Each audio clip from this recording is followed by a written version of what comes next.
Oh boy, here we are again. Oh, it's hot as fuck today.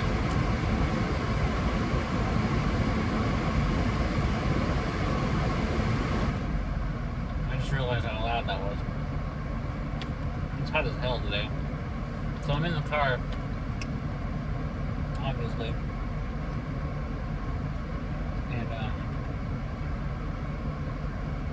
today's video message from my friend Lilla, a friend of mine who lives around and around the world while I'm lying and lonely. And I live in Oklahoma. And it's September 18th, 2021. So anyway,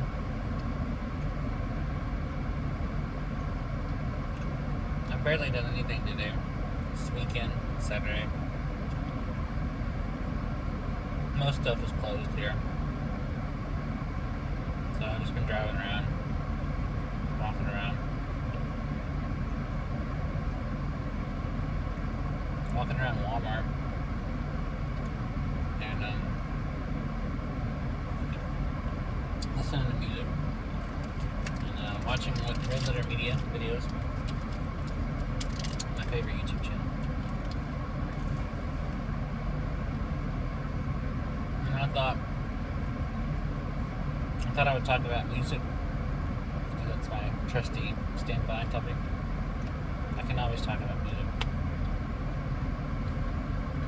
I don't need much of an excuse to talk about music.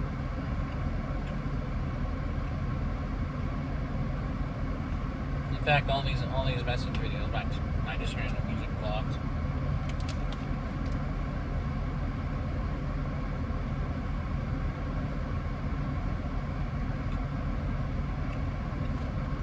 So, earlier,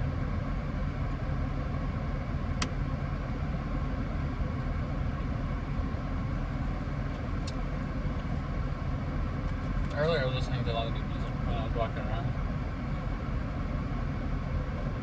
And I was just letting my Apple Music app play like a playlist of like classic rock.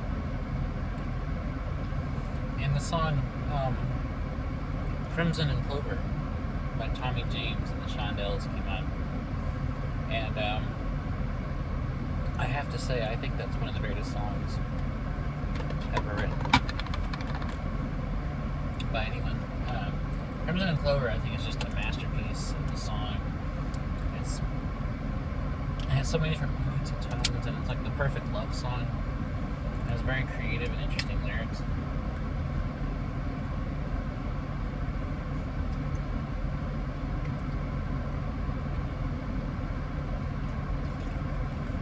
And there's different theories as to what that even means, what the Crimson and Clover is talking about. But ever since I remember hearing it as a kid, I've always thought it was just a perfect song. Like, I've always loved it dearly. And I just think it's a fantastic love song, and I always send it to my friends so they can listen to it, give me their feedback and what they think. And I don't know, I just love that song. I think it's, it has all these different moods and tones. It starts off slow, and then it kind of picks up a little bit. It has like different sections. And it has a killer guitar solo in the middle of it that I really like. And I really like the vocal delay part when he's like Crimson Clover over and over. I like that kind of like delay on his voice. It's just a really cool song. Tommy James, man, that guy was a really talented dude.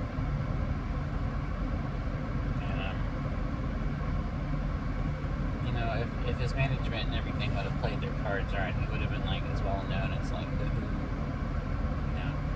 or CCR or anybody around that time. We also have a lot of other great songs, like I Think We're Alone Now. It's classic. I love that song. To me, that's a great 60s pop song. Up there amongst the greatest pop songs from that decade, Coming On Strong, Downtown, Dancing Street, like the best pop songs of that decade. You know, and I think For Lilla even reminds me like a Motown track, like musically, structurally, and lyrically. It reminds me of. I could easily see a Motown artist doing that song. You know, I think it would translate well to Motown. I could see like the Eyes of Rose, or even Marvin Gaye taking a crack at it and doing it justice. Like just the way it's structured and sounds can easily fit to the Motown kind of sound, especially the more upbeat side of Motown. You know, and Motown's amazing too. So many great artists. You know, that Motown kind of sound, that kind of soul sound. I mean, you had Sly and the Family Stone, you had Sam and Dave, you had Marvin Gaye, you know, you had Isaac Hayes. I mean, there's so many good like soul artists from the '60s. You know, and the Isley Brothers, like I said, you know, and oh, I forget the band. Like the band that did that song Shotgun. That song is awesome. Like that's a fantastic like jam. And I can't think of who it is off the top of my head right now. But Shotgun is a fantastic like soul band, like upbeat number. That's a jamming track. You know, there was a lot of good music in the '60s. I mean, it was just a great decade for music in general. I mean, you had like some of the best jazz albums coming out that decade, like, you know, A Love Supreme, or In a Silent Way. I mean, and you had like great country albums, like, you know, like what Loretta Lynn was putting out around that period. You know? And Merle Haggard was putting out some of the best albums of his career in the '60s. And of course, on the rock side of things, you had like the beginnings of the Stones. You had, you know, the Beatles doing like their best stuff in the latter half of the '60s. You know, in the Velvet Underground, like one of my favorite bands of all time. Like the Velvet Underground doesn't sound anything like anybody before or after them.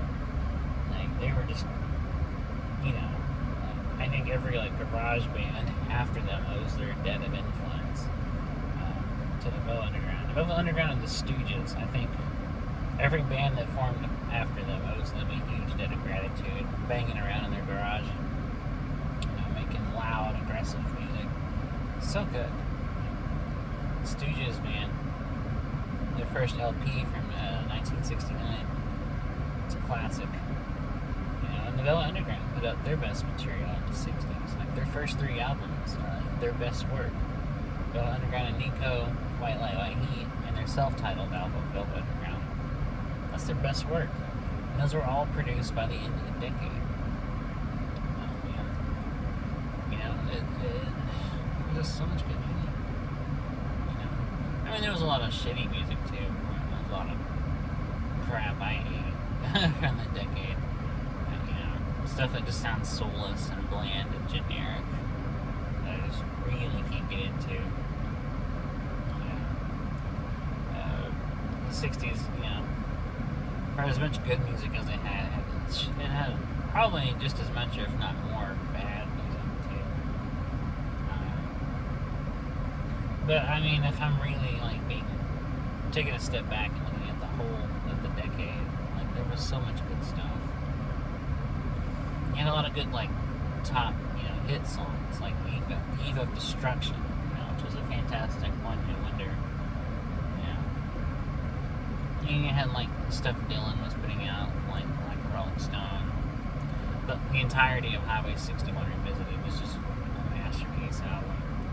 I mean, and Dylan, put out quite a bit of albums in that decade. Some of his finest work. This is the man that put out the Freewheelin' Bob Dylan, Nashville Skyline, Highway 61 Revisited, Bringing It All Back Home, and Blonde on Blonde in the same decade. Like, holy shit. Like, that's more than what some artists do in their entire career. Like, Dylan is just unmatched, you know. He's on a whole other level. And not to mention there was a lot of great bands and artists making their debut in the 60s. Like the aforementioned Stooges put out their first album. Velvet Underground put out their first few albums. David Bowie was putting out his earliest stuff in the latter half of the 60s. Procol Harum's fantastic song Whiter Shade of Pale was released in like 1967 or so. And that's one of the best songs of all time. Whiter Shade of Pale is just an amazing song. Good God, that's a timeless piece of music. That defies genre. It crosses boundaries. Whiter Shade of Pale is just one of the most gorgeous and haunting and beautiful pieces of music I've ever had the pleasure of hearing. Not to mention you have a lot of classic albums that came out in the 60s that are now regarded as some of the most essential listening by anyone serious about music. You had MC5's album Kick Out the Jams, which is a punk classic. You had Hendrix's albums, Already Experienced, Electric Ladyland, that all stuff. And you have Pet Sounds by the Beach Boys, which is their magnum opus, and one of the finest pop albums ever produced. The White Album has some fantastic tracks and has some of the best stuff the Beatles that are made. As well as Abbey Road, which also has some of the best material of their whole career. And then you have Space Oddity and stuff like David Bowie's producing his earliest stage in his career. And you had a lot of great one-hit wonder songs. You had bands like The Grassroots doing fantastic tracks like Midnight Confessions, which I think is one of the finest pop songs ever made. And you had a lot of great Motown stuff, tracks like This Old Heart of Mine, which is an amazing pop song. And then you have stuff like Ain't No Mountain High Enough, which is a fantastic R&B song.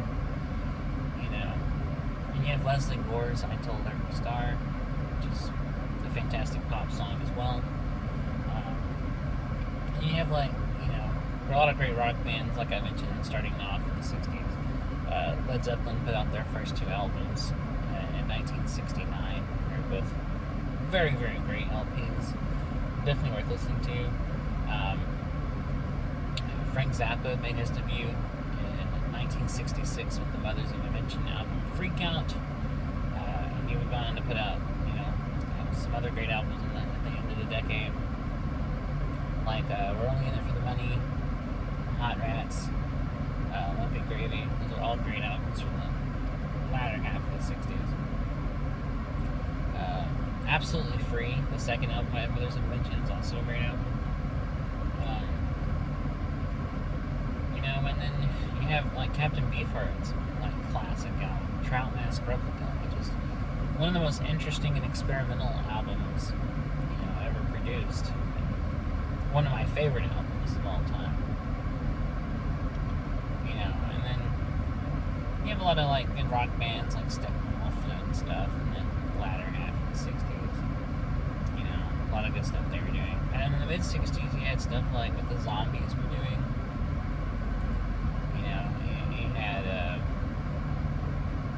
You had great songs like 5 O'Clock World, Friday on My Mind. Those are all fantastic early rock songs and kind of shaped the genre. You had bands starting out like the Flaming Groovies, who were just starting to make themselves known. And you had great albums like the Flying Burrito Brothers and Blood, Sweat and Tears' first album. Chicago's first album, Chicago Transit Authority, which is one of the best things they've ever done. Back when they were actually a good band worth listening to. I'm not a fan of most of Chicago's music, but their very earliest stuff they put out was very, very good, and I do like the early stuff they did. Early Chicago was a far cry from the horrible, easy listening garbage they became later. You know? And Chicago Transit Authority, their first album, is a really good album, actually.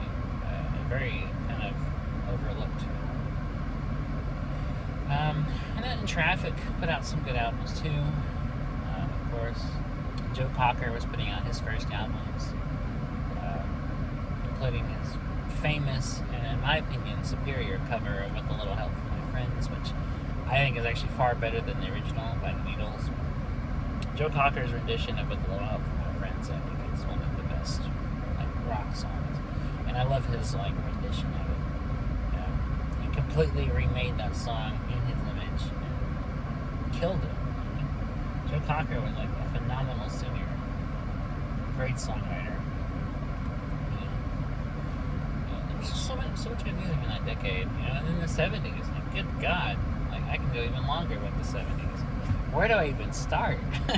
I mean, in the beginning of the decade, you already had bands like Black Sabbath making their debut. You had 10 years after putting out their album. What's the name of that album? Space and Time. It's a great album.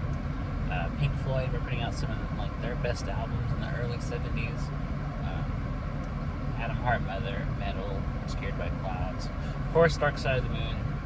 And they did their classic albums in the later 70s too, Wish You Were Here, Animals on the Wall. Those are also three of the best albums of that decade. Three of the best albums of all time. Neil Young was putting out a bunch of great albums in the 70s, like Zuma and Harvest, as well as After the Gold Rush. All fantastic albums. Especially Zuma, that's my favorite Neil Young album. Lou Reed was putting out fantastic music in the 70s. He had several solo albums after the Velvet Underground, including Transformer, Street Hustle, Coney Island Baby, Rock and Roll Heart. Those are all some fantastic albums. His live album, Take Me Prisoners, was released in '78. That's a fantastic live album. Probably my favorite live album, actually. Speaking of live albums, Bob Seger put out his album Live Bullet in 1976. That's also one of the best live albums I've ever listened to. And then Led Zeppelin kept doing great music in the 70s. Till the end of the band, actually. They've always been good. The Who were putting out fantastic albums like Who's Next, Quadrophenia, stuff like that. And the 70s gave birth to things like punk rock as we know it. It also gave birth to kind of quirky bands like Sparks. And then you had artists like Todd Rundgren, Carpenters, doing a lot of great soft stuff as well as other kinds of stuff. Todd Rundgren himself is very eclectic and jumping into all kinds of different styles in his career. Elvis Costello put out his first few albums in the late 70s, and they were fantastic. The Ramones made their debut. My God, the Ramones are so good. Just blew everything away when they came out. We had a lot of good funk coming out in the 70s. We had punk, we had disco, we had fusion when rock and jazz were starting to make kind of some interesting combinations together, stuff like Weather Report. Jaco Pastorius, the famous bassist, and Stanley Clarke, another great jazz bassist, was putting out music. Ornette Coleman was putting out a lot of great albums in the 70s. My head spins, trying to think of all the stuff I could talk about in the 70s. Waylon Jennings put out some of his best albums in the country genre. Willie Nelson put out Stardust, which is a fantastic album of covers. So good. The punk band Pink Flag released their debut album. Or Wire released. The punk band Wire released their first album, Pink Flag, which is one of my favorite albums of all time, in 1977. And I think Pink Flag is one of the best punk albums of all time. And it's also just one of my personal favorite albums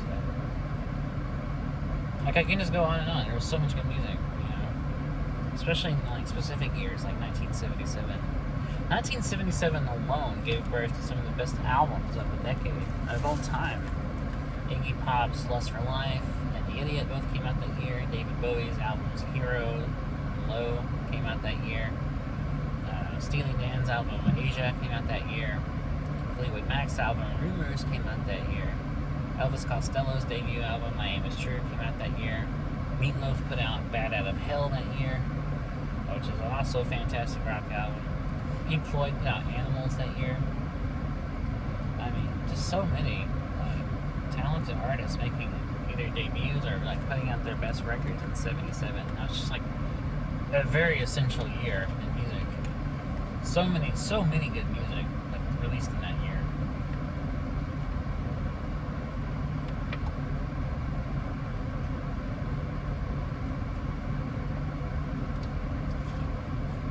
Like everything like pretty much like perfectly came together that year to release some of the best stuff.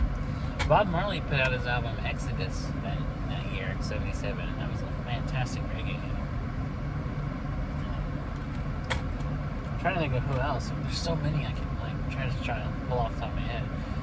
Electric Light Orchestra released their best album, Out of the Blue, that year, which went on to have like the famous classic Mr. Blue Sky, which is one of the best pop songs ever written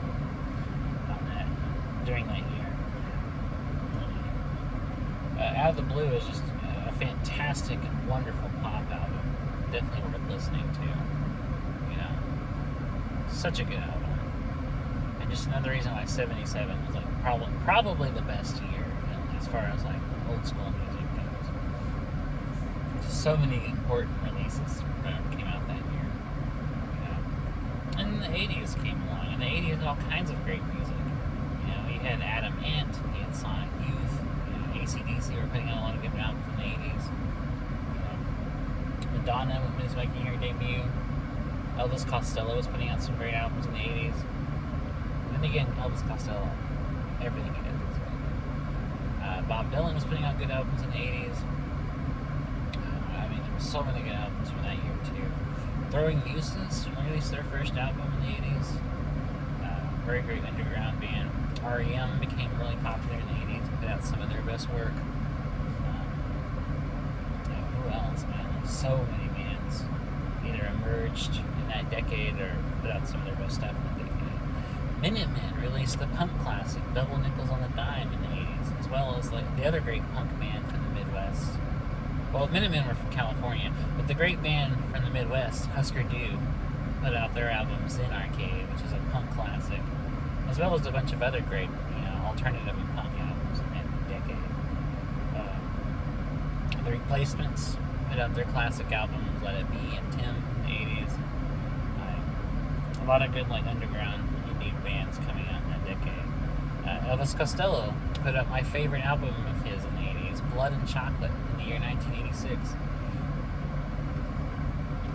I'm a huge Elvis Costello fan. Like, he's one of my favorite songwriters. I love all those albums. But Blood and Chocolate is by far my favorite album of his. And that's an '80s album.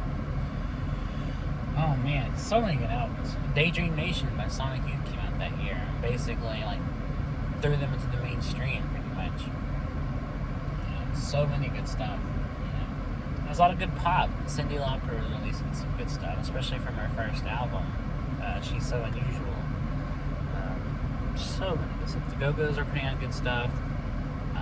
Prince, like, my God, you know, Prince was always great, but he really came into his own as a household name in the '80s, especially when he put out Purple Rain, which is, of course, you know, does live up to the hype and really is one of the best albums ever. Everybody says it, but in this case, it's true. Purple Rain really is one of the best albums of all time. Like, he also put out 1999 in the '80s. He put that out in 1982, which is also a phenomenal album. Like, my God, like, Prince alone was like, some of the best parts of the '80s, like, hands down. And he also put out other good albums, like Around the World in a Day and Under the Cherry Moon. Like, lots of good albums. You know, he did the Batman soundtrack. Oingo Boingo was releasing lots of good music in that decade. You know, they put out some good albums like Dead Man's Party. And Devo was releasing great stuff in the '80s as well, like Freedom of Choice, which is a great album. Weird Al, like, made his debut in the '80s. He put out a lot of great parodies. You know, got his start in that decade. Nirvana, like, released their debut album in '89, which is Bleach, which features my favorite song of theirs, About a Girl, which is a fantastic track. And the whole album's good, though, so it's definitely worth listening to. Definitely, paving the way for punk to become mainstream. A lot of good bands were forming in the 80s. Melvins formed in the 80s and put out, like, some of their earliest stuff. And my favorite band, The Pillows, they started in '89. Put out their first release the following year, 1990. And my other favorite band, the Might Be Giants, started in the '80s, releasing their first album in 1986. 1986 is a pivotal year for music, too.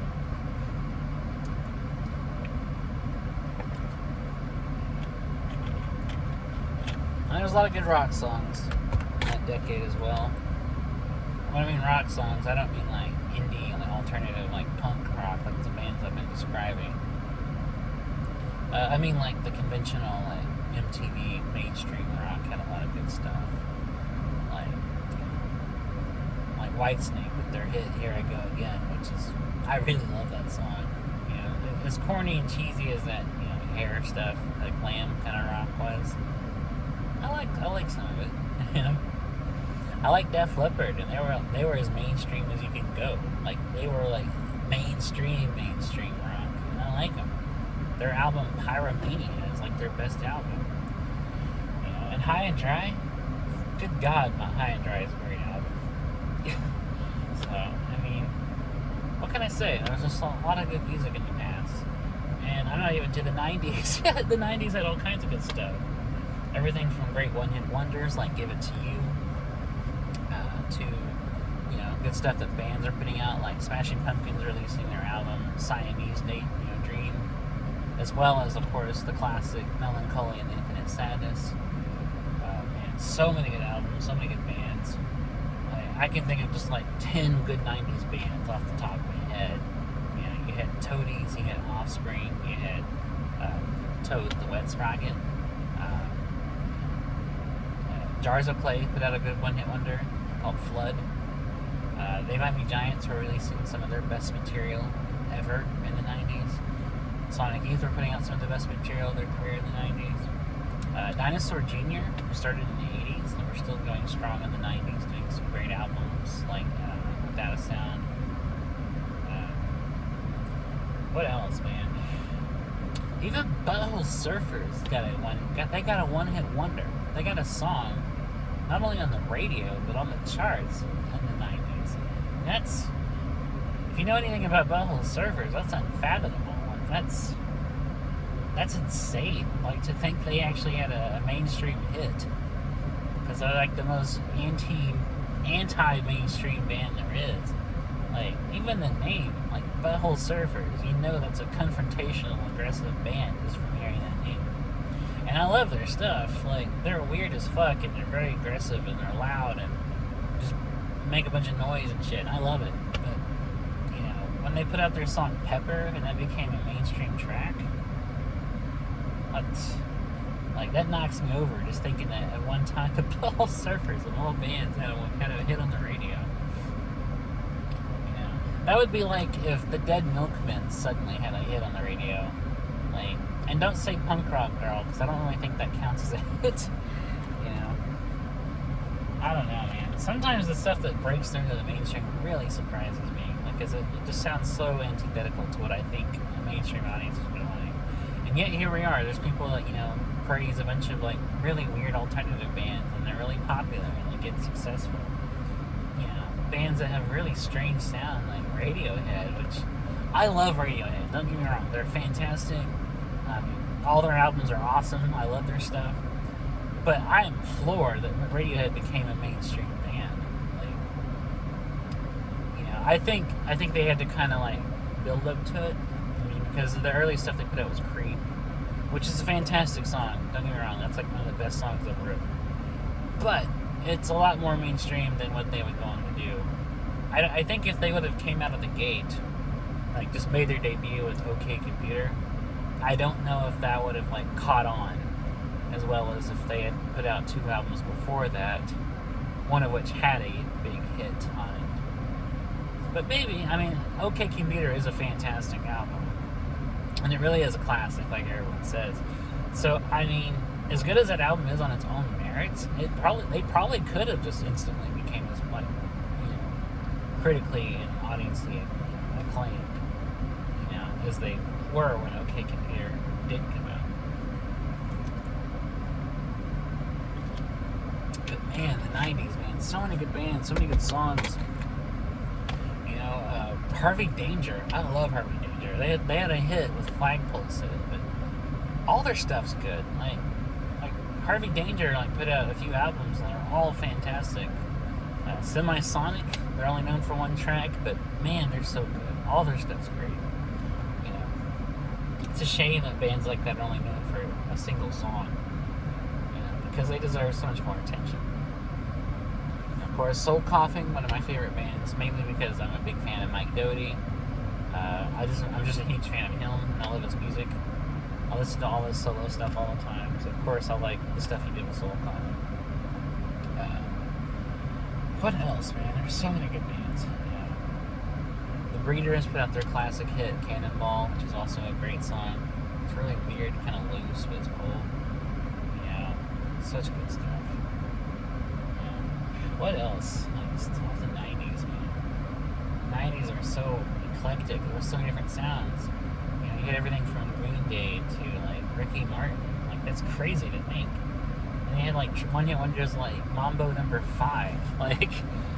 That just came out of nowhere. Everything was just kind of everything seemed possible in the 90s. So many colorful videos, and there was so much optimism in the music. It was truly kind of a very carefree time, and it really reflects in a lot of the music at the time.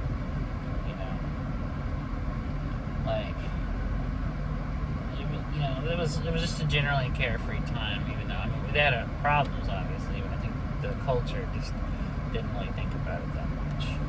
So I've been talking for 30 minutes now. I didn't realize I was talking that long. There's so much good stuff though, musically though. So much good stuff in all the decades, and even now there's great music being put out. There's great performers like Lady Gaga or Ariana Grande releasing great albums, great tracks. Frank Ocean putting out some great stuff, even if he does tend to put out stuff very sporadically, very slowly. There's a lot of good music though being made today, just as much as the classic stuff I've just rambled on about for a long time. So go listen to all of it. All the stuff I mentioned, go check it out if you're not familiar with any of it, or just if you've only heard of some of it. Go explore, man. There's so many good albums and so many good bands, across so many different genres. I didn't even talk about genres like rap or hip hop, but those have long histories of talented people producing great music and great albums. Everything from classics like Fear of a Black Planet to modern stuff like To Pimp a Butterfly or Damn, or J. Cole's great album 2014 Forest Hills Drive. Hip hop has such a long history of great classic albums, and great, of course, classic performers like Biggie and Tupac, and A Tribe Called Quest, or even Biz Markie. Biz Markie was amazing. He was just a lovable teddy bear of a man. He was so great. So many good, classic hip hop, and of course Wu-Tang, man. 36 Chambers. Yes, it's a classic album. It's a fucking banger. Of course, Tribe Called Quest had Midnight Marauders, which is also a classic. Ghostface Killer, Killa, put out a bunch of good stuff too in the 90s and 2000s. The Roots did a lot of great stuff in the late 90s and 2000s, and even up to now. So many good hip hop bands, or fusion bands that kind of fuse different styles of hip hop. And then you have lo-fi or trip hop stuff like Portishead. Portishead were a great group, especially their classic album Dummy. Or Nightmares on Wax was a good lo-fi kind of chill hop kind of experimental kind of thing, project. Their album, Smoker's Delight, is fantastic. And of course, there's a lot of like breakbeat and like electronic dance music and stuff that was coming out around that time. It was great. Like Fatboy Slim, like it's just some really really cool stuff. I love his stuff. So I mean, there's a whole like spectrum of music out there. So many different kinds of sounds that I didn't even touch on. It was like way too much for me to even touch on. So I guess I'm going to end here because I've been talking for like almost 40 minutes. But go check out some music, and I'll try to be back tomorrow, and try not to miss one of these days. And I'll talk to you later. So take care.